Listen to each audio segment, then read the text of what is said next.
salve sua divina presença, bem-vindos ao canal Espiritualidade na Prática. Eu sou Puca Saraiva, dirigente espiritual e psicoterapeuta holística. E hoje nós vamos dar continuidade às 13 leis da apometria.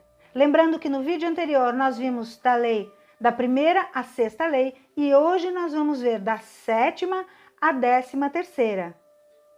Vamos lá. Sétima lei. Lei da ação dos socorristas sobre o utente, sobre o paciente, sobre a pessoa que está ali recebendo o tratamento de apometria. Quem são esses socorristas? São os espíritos desencarnados que estão ali em seu auxílio. É a sua egrégora espiritual. São aqueles que, mesmo como egrégora temporária, vêm ali atuar como um corpo socorrista. O que seria uma egrégora temporária? Sabe aqueles que a gente chama o corpo de bombeiros? É uma egrégora temporária. Ele vem, te assiste e depois te leva, te conduz a um hospital para que isso tenha continuidade. Os socorristas são assim. Você vai pedir auxílio dos socorristas, que normalmente é uma egrégora temporária, tá? Os socorristas nem sempre vão ser os mesmos. Você não tem sempre aquela mesma equipe de socorristas, tá? Vai mudar. E dentro desta ação dos socorristas também entram aqueles seres que às vezes precisam atuar, seres que atuam diretamente em processos de magia negativa, que são Exus e Pombagiras, são os guardiões, as guardiãs, estes seres. Você vai também solicitar a presença deles, se for o caso, se for necessário. Por quê? Porque esta lei vai facilitar a ação. Quando você dá este comando, é como se você dissesse assim: autorizo o corpo de bombeiros a entrar aqui neste espaço e levar o meu paciente. Se você fosse médico, se você fosse uma pessoa que chamou o corpo de bombeiros, você vai dizer, ele vai pedir: tem algum familiar, tem alguém responsável? Eu autorizo. É mais ou menos isso que acontece. O comando que você dá é você autoriza a ação desses socorristas sobre aquele utente que está confiando em você. Você é o responsável por aquilo. A 8ª lei. Lei do ajustamento da sintonia vibratória. Que ajustamento é esse? Que sintonia vibratória é essa? O que nós vamos ajustar? Entre os corpos, entre os seres e os locais, entre os seres e os ambientes.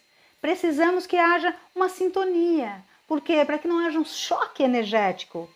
Como que acontece essa sintonia, esse ajustamento? Com a limpeza dos corpos, com o alinhamento dos chakras. Isso vai promover uma sintonia. Por que a lei está separada? Por que não diz lá? Porque eu preciso saber que ela existe. Lembrando, essa ordem foi feita pelo Dr. Lacerda. Então, ela está ali para a gente saber que isto é necessário. Não necessariamente nesta posição. Nós não vamos seguir as leis fazendo nesta ordem o procedimento, a técnica em si. As leis estão ali para que sejam honradas, não necessariamente para que sejam seguidas nesta ordem. Então, esta é a lei da sintonia. Você vai equilibrar, equalizar. Tudo deve estar vibrando no mesmo campo energético, na mesma energia. Tudo deve vibrar bem, inclusive você. Lembra? Você não pode estar mal neste momento. Você precisa já estar numa sintonia vibratória elevada para poder fazer com que o resto se eleve. Porque senão você vai sintonizar com uma energia baixa e aí, já viu, aí acabou com todo o seu trabalho. A 9ª lei é a lei do deslocamento de um espírito no espaço e no tempo. Como que isso funciona? Esta lei, lá na apometria tradicional, vai funcionar normalmente com espíritos desencarnados, quando eles precisam ser projetados para serem encaminhados, para que vejam um momento, para que entendam o que eles estão fazendo ali desse processo de obsessão, que aquilo é prejudicial a eles, prejudicial à pessoa que está ali, que é desnecessário, enfim, todo um contexto. Mas também é uma lei que vai auxiliar o utente. Lembra que eu falei que a gente está adaptando? Que tudo vai se movimentando e melhorando, se aprimorando. Esta lei é uma lei que também fundamenta o momento em que nós, se entendermos necessário, se percebermos necessário, que aquele utente, que a pessoa que está ali, seja projetada de volta ao momento do trauma, vamos dizer assim, e que ela sofreu. Para quê? Para que ela, conservando a consciência, o conhecimento, a maturidade do presente que ela tem hoje, consiga ver novamente aquilo que ela passou, o trauma, e então, através deste processo, este encontro, vamos dizer, o encontro do eu hoje com o eu de ontem, possa formar um equilíbrio. Por quê? Porque o eu hoje é capaz de entender que aquilo de ontem já passou, que aquela pessoa não existe mais e que eu posso então desapegar e deixar que aquilo vá embora. Eu posso me libertar deste momento. Ou então eu posso ser projetado a um momento em que eu precisava ter dito algo para alguém. Queria muito ter dito ao meu pai, à minha mãe, ao meu irmão, no momento quando eles faleceram, eu queria ter pedido desculpas, eu queria ter dito que amava e até hoje eu carrego isso. A gente pode projetar esta pessoa para que ela tenha a capacidade de fazer isso. Sempre lembrando necessidade, possibilidade, merecimento. Esta é uma lei que não está inserida aqui, mas é a lei universal. É a lei cósmica, é a lei divina. Então esta é a lei que está acima das 13 leis da apometria.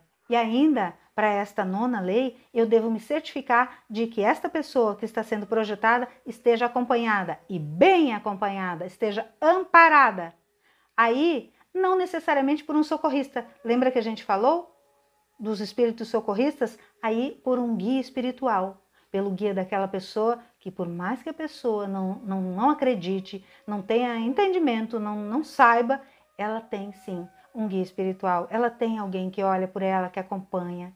Então você vai pedir para que esta pessoa seja acompanhada. Pode ser pelo próprio guia espiritual ou então pela sua egrégora, por alguém da sua egrégora. A 10ª lei é a lei da dissociação do espaço e tempo. O que é a dissociação do espaço e tempo? Começou a ficar complicado, parece? Não, não está complicado. Esta lei da dissociação espaço e tempo é um salto quântico. O que é um salto quântico? É quando a gente vai além, a gente passa por cima do presente. A gente vai ser projetado lá no futuro. Isso normalmente funciona melhor e é aplicado com mais frequência a espíritos desencarnados. Como a gente projeta esse espírito no futuro. Para quê? Para que ele tenha uma visão de como seria melhor se ele mudasse seu comportamento neste momento presente. Por que funciona melhor com espíritos desencarnados? Porque tem maior facilidade e acesso à tela mental. Nós encarnados, nós temos uma barreira natural, que é a barreira que nos protege, que é o véu da ignorância, que é aquilo que nos impede de ficar vendo o que vai acontecer no futuro o tempo inteiro, de ficar lembrando do passado o tempo inteiro. Então, por isso funciona melhor com espíritos desencarnados. E é uma lei que é comumente utilizada na apometria tradicional e clássica, muito raramente utilizada nesta apometria que nós fazemos. Por quê? É preciso ter também bastante segurança da necessidade da aplicação desta lei. Mas por que eu estou te dizendo aqui se a gente pouco usa? Para que você tenha conhecimento. Você não precisa ignorar. Mesmo que você, em toda a sua estada terrena, nunca haja sentido necessidade de aplicar. Vamos à 11ª lei. A lei da ação telúrica sobre espíritos que evitam a reencarnação. Como que esta lei funciona? Esta lei é mais utilizada também na apometria tradicional e clássica. Por quê? Porque são espíritos que ficam burlando as leis, evitando reencarnar. E muitas vezes esses espíritos que evitam reencarnar, eles estão ali assediando aquele utente que está ali com você. Agora entendeu o porquê, né, desta lei, o que isso tem a ver com o seu tratamento. Muitas vezes você vai perceber que existe ali no campo do utente a interferência de um espírito. E pode ser que você perceba que este espírito já deveria ter reencarnado. Então, você, fortemente, seguramente, com o auxílio da sua egrégora, vai dar aquele comando da ação telúrica. Você, melhor do que ninguém, encarnado na Terra, dotado de energia telúrica, Sim, porque nós somos energia telúrica pura praticamente enquanto estamos aqui. Nós precisamos dela, então ela nos anima. Nós temos muita energia telúrica. Nós vamos o quê? Emanar essa energia auxiliados, acompanhado do comando, da ordenação mental e dos impulsos, dos pulsos energéticos. A gente vai dizer que seja enviada essa energia telúrica. E o que acontece? Essa energia da Terra, ela é enviada para o campo magnético deste ser que evita a reencarnação e ele é atraído como se fosse por um ímã. E então ele se vê praticamente obrigado a cumprir a lei. Se vê obrigado a reencarnar. Acontece isso? Eu achei que as pessoas só reencarnassem porque queriam. Acontece sim. Às vezes nós precisamos sim reencarnar de forma compulsória, especialmente quando, enquanto desencarnados, desenvolvemos extrema inteligência, mas uma inteligência negativa, e visamos com isso prejudicar o desenvolvimento de outras pessoas. Aqui na Terra não acontece quando uma pessoa está, vamos dizer, prejudicando outra pessoa, ela não é recolhida de forma compulsória a uma detenção, ela não é privada de sua liberdade? É mais ou menos assim. Esta pessoa que está interferindo no livre-arbítrio, na liberdade, prejudicando outras pessoas, ela sim, de forma compulsória, pode sim reencarnar. Isso é um castigo para ela? Ela está sendo aprisionada num corpo? Não.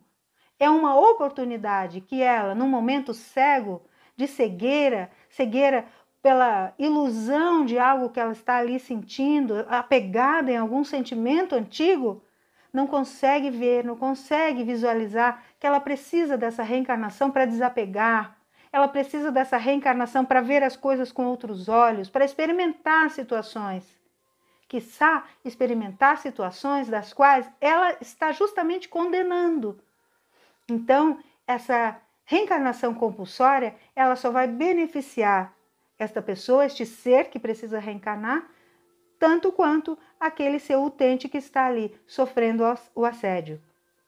Para você entender um pouco mais de forma lúdica esta reencarnação compulsória, num filme da Disney, que é um filme lindo, encantador, o filme Soul, onde a 22, que é um espírito, se nega a reencarnar. Então ela tenta de todas as formas burlar a reencarnação e ela escapa da reencarnação, até que num dado momento ela acaba caindo e animando um corpo. É claro que não acontece ali da forma como que a gente vê no filme, porque ela vai reencarnar num corpo adulto. Isso não acontece conosco. Nós vamos renascer literalmente num corpo de um bebê. Mas ali é uma forma lúdica de mostrar como um espírito está relutando a experiência terrena e o quanto isso pode ser positivo. Fica a dica de assistir este filme com este olhar, o olhar para os detalhes, atentar os detalhes. Ali também mostra a projeção astral. Neste filme também vai mostrar trabalhadores do astral, trabalhadores encarnados assim como você. Lembra que eu te disse que você desdobrado, atuando ali no seu paciente, pode acompanhar a pessoa? Então ali mostra isso, pessoas que estão trabalhando. E você vai ver que a pessoa está trabalhando em terra e ao mesmo tempo trabalhando no astral. Ela está projetada, está desdobrada. Pode, isso pode, vai estudar. Vou te dar mais uma dica aqui. Mas lá no final, agora nós vamos seguir a 12ª lei, lei do choque do tempo. Também muito utilizada por médiuns na apometria tradicional ou clássica.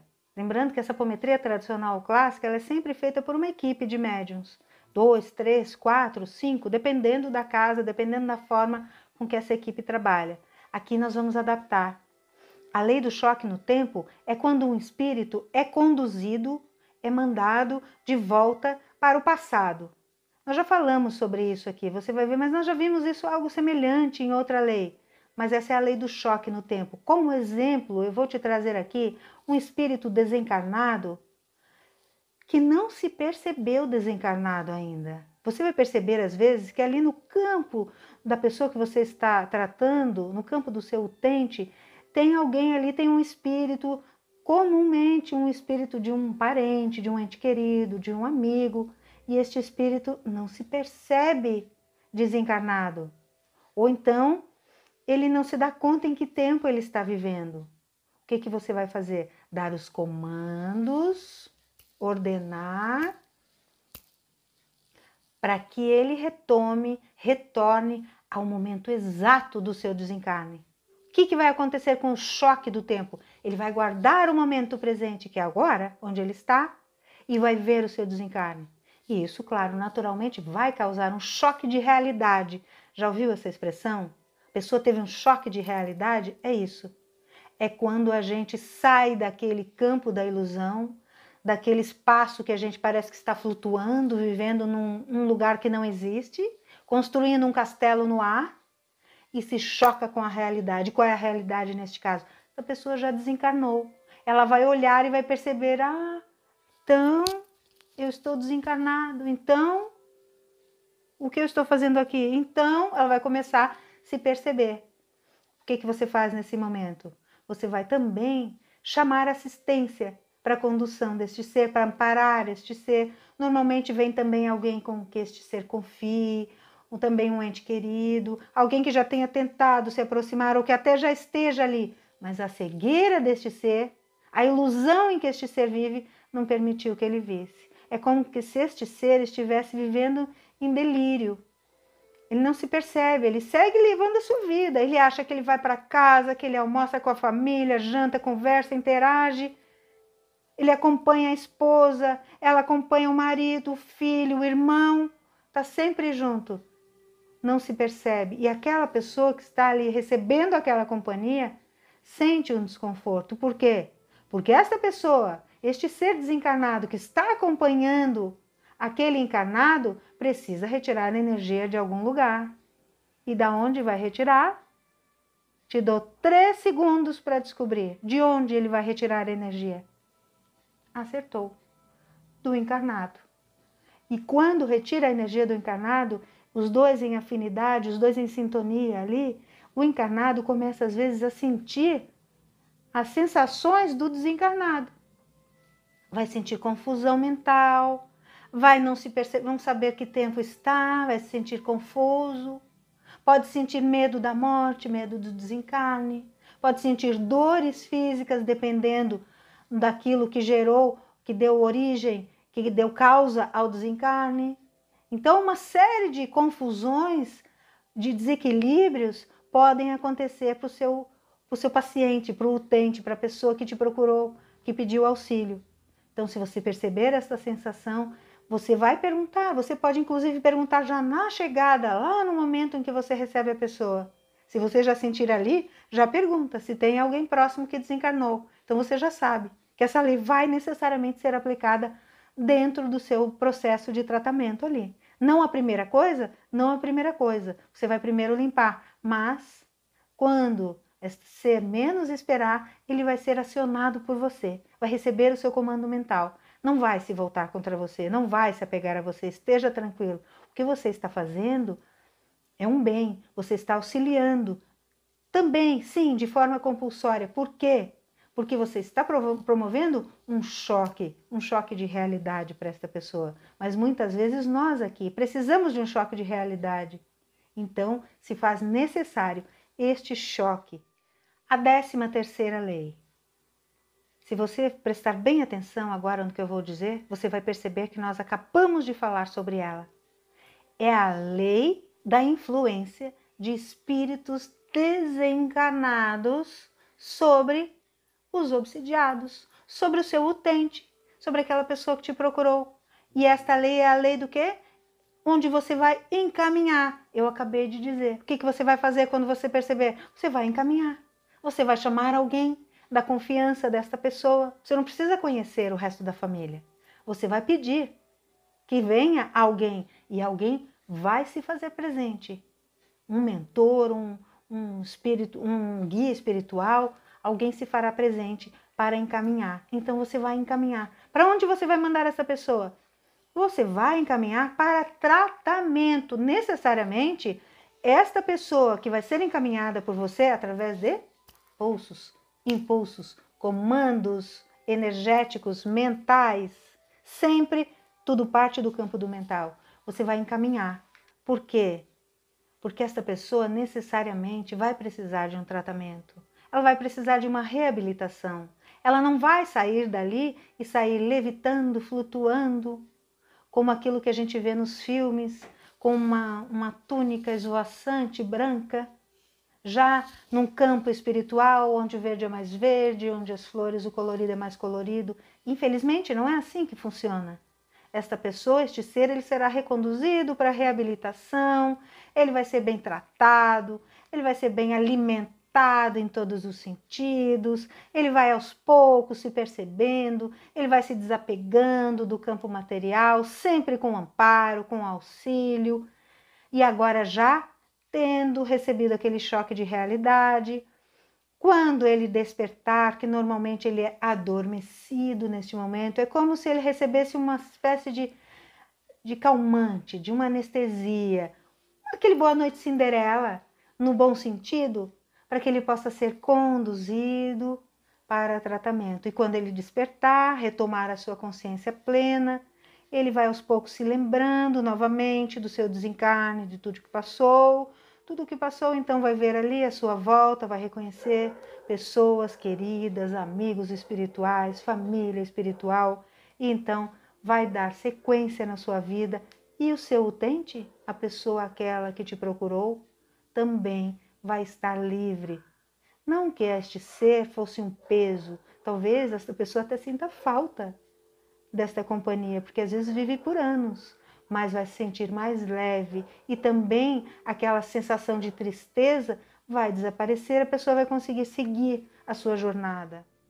Porque nós viemos para cá integrando um grupo, uma família, seja esta família sanguínea ou não, aquela com a qual nos desenvolvemos, aquela com a qual nós vamos amadurecer, aquela com a qual nós vamos desenvolver todos os nossos talentos, vamos trazer a nossa maturidade, esta família que nos acolhe, esta família que nos recebe no campo terreno, ela é, na verdade, uma ferramenta para o nosso desenvolver.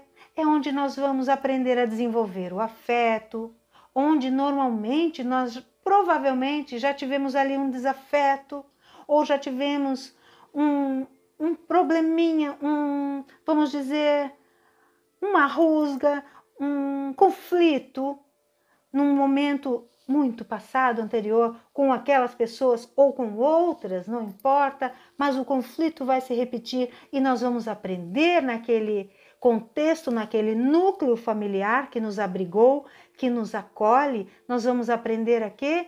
A tolerar, nós vamos aprender a ser benevolentes, nós vamos aprender a desenvolver o afeto. Nem sempre nós vamos conseguir o amor, mas nós vamos tentar, pelo menos, desenvolver o quê? O respeito, a compaixão, a fraternidade. Nós vamos aprender algo diferente.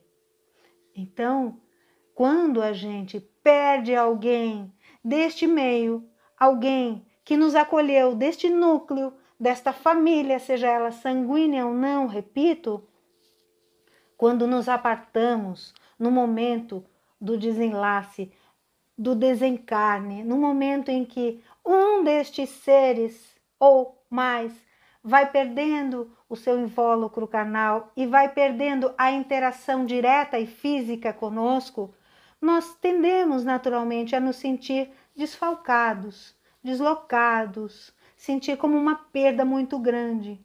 Mas vamos entender que estas pessoas que atuaram aqui de coração, fraternalmente, que atuaram a nosso favor, que nos receberam, elas estão seguindo a sua vida, estão indo adiante, dando sequência na sua vida e que em algum dado momento vamos nos encontrar. Estas pessoas vão se reencontrar, mas agora se faz necessário que sejam apartados. Para quê? Para que dê continuidade no propósito. Não é fácil, é realmente muito difícil. A gente não quer se apartar de nada, a gente não quer se desapegar de nada, nem de ninguém, porque é realmente muito difícil. Mas está aí um exercício, algo para que nós possamos começar a praticar, a olhar para isso ao menos, para que quando aconteça isso conosco, ou para o fato de já ter acontecido, a gente ter um novo olhar para essa situação. Isso traz, inclusive, um conforto para o nosso coração e também um conforto e um alento para o coração daquele que já não mais anima um corpo físico, mas que continua vivo, continua viva e precisa seguir a sua vida. Então, nós nos ajudamos e ajudamos o outro. Hoje encerramos as 13 leis. Espero que você tenha gostado, que tenha sido útil para você. Repito, lembra que eu falei que ia dar mais uma dica? Tenho mais uma dica interessante. Tem um livro que também fala sobre apometria, que é de Norberto Peixoto. Você vai perceber que tem diferença daquilo que a gente fala aqui, mas as 13 leis estão lá. Muito do que a gente fala aqui está lá, ele pode te servir de auxílio. É mais uma base, é mais um espaço, é mais um lugar onde você vai poder alimentar e tirar as suas próprias conclusões. Porque não é porque eu estou dizendo aqui que você deve utilizar da forma com que eu digo. Se você tiver mais de uma opinião sobre o mesmo tema, você pode formar as suas. Você pode fazer um apanhado e formar as suas próprias opiniões.